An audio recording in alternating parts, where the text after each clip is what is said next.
බුදුරජාණන් වහන්සේ වදාලා ඕනම දුක් විඳින කෙනෙක් ගැන දැකලා හිතන්න කිව්වා. මම ওই විදිහට දුක් විඳා කියලා. කතා කරන්න බැරි ගොළු කෙනෙක් දිහා බලන්න. ඔබම කල්පනා කරන්න ආත්ම භාව කීයක් ගොළු වෙලා අපි ඉපදුනාද? ඔබ විශ්වාස කරනවා නම් ඒ දහම අදහනවා නම් ওই කටවල් වලින් මිනිසුන්ට ගරහන්නේ නැහැ පින්වතුනේ. දැන්වත් මේ බණපද තේරෙනවා නම් ඔය අනුන්ට නිඳා කරන්න එපා. ඔය ගෙවල් වල රණ්ඩු සරුවල් පොඩ්ඩක් නතර කරන්න.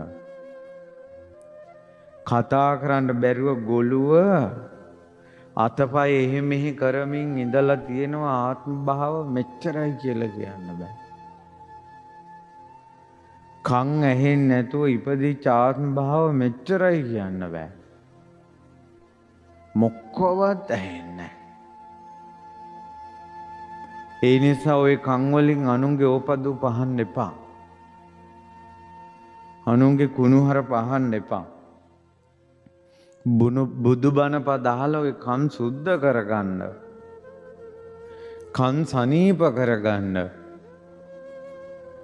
කන් පිරිත් බලෙන් සුවපත් කරගන්න. බුදුබණ පද අහලා